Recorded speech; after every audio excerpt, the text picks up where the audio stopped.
Marriage. First, the man must buy a promise ring, then his and her engagement ring, and then he must buy her and his own wedding ring. And the only ring she will give the man sooner or later is called suffering.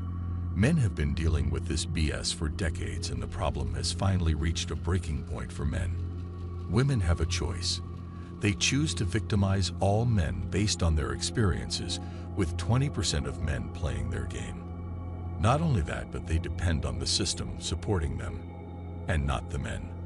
Women's character has sunk to all-time lows, and men can no longer trust them or the system to be unbiased and fair. Ma'am, good luck and enjoy your life, but without men that don't want to play the rigged game.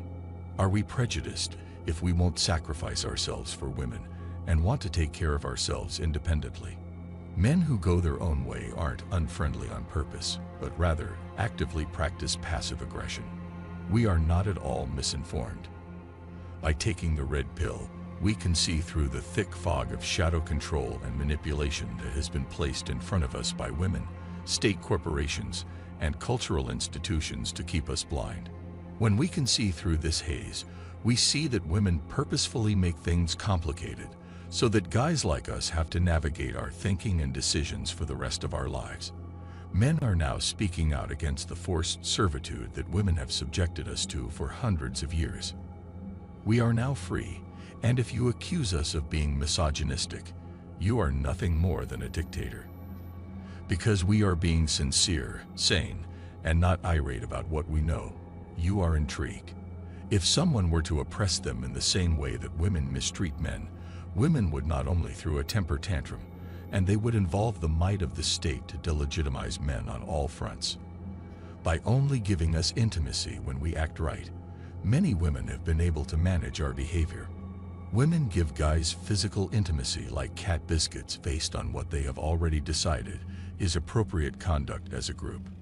You normally give us your love, affection, and intimacy in return if we take you to a dinner party, buy you that luxury handbag you've always wanted, or any number of other favors and gifts.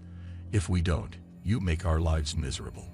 Men who go their own way acknowledge that this is a raw trait of women. It's no longer a mystery to us, and many of us have experienced it long enough to recognize this as the authentic side of feminine nature. It is a complete waste of time to become enraged over it. Do we become upset when a child cries? Obviously not. Are we irritated when it rains? We obviously don't. Instead, we have a backup plan. And for us, that plan is the internet. Our knowledge serves as our defense. And since no one else will be able to tell us the truth, we are exchanging our knowledge among ourselves. You also claim that a lot of female authors or researchers write about men in published journals and talk about them in scholarly conferences. They talk about men and how they're a problem for women, and that maybe women should consider romantically being with other women. In my opinion, these are women who are afraid of men. Men's ability to withstand pressure and take on what life throws at them makes them nervous. They know what they can't have, so they don't want any other woman to have it. If you've ever attended a feminist rally, you've probably noticed that there are a lot of bi women there trying to incite hatred of men so that young, impressionable women will flock to them and become romantically interested in them. As men going our own way, we are primarily straight males, and we don't tell men to abandon women and shack up with other men. We don't try to manipulate each other in the same ways that these female authors do. You know, the researchers that you're talking about. Most of us have loved women, and for many of us, this is the difficult final step toward understanding that we must give up the fantasy of love. Women use the illusion of love to keep men acting like boys throughout their adult lives. Society fears true men because they live their lives for themselves and without regret. Men who go their own way believe that society intentionally makes us sad and dissatisfied in order to make us more productive in other ways. But the truth is that when we're content, we work even harder. However, society is afraid of our joy. At least you consider males to be more than just aggressive creatures when it concerns physical intimacy. You also claim that gender stereotypes and fundamental precepts can be detrimental to both men and women. In general, women relate to one another in society more cooperatively. Women are therefore more likely than men to fall victim to gender stereotypes.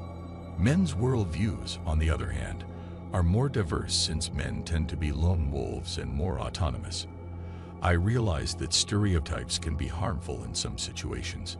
However, since the majority of males are unaware of female gynocentric ideas, they require broad information to understand the notions. I also use my own personal experiences, as well as those of other males around me when I talk about particular women. And in response to your thoughtful inquiries concerning men going their own way, I've discussed both the positive and negative aspects. Although many of us are content to occasionally date and have personal relationships with women, we don't desire complete gender segregation. More importantly, we won't give up our lives, our money, or our way of life to comply with some of the unreasonable demands that women may make of us. You also wonder why so many guys are in powerful positions in politics and business. The solution is actually fairly straightforward. Men build enterprises, develop, innovate, and create. Women control and distribute most of the wealth and innovations men produce. Since men are the ones who invent everything, why shouldn't they be the ones to profit and effectively hold on to power? Facebook was created by a man, and so was Google, which was founded by two men. You're basically arguing that since men invented the steam engine and built their enterprises, created and developed 99 other things that have made lives across the world easier, then they should just hand over their control to women.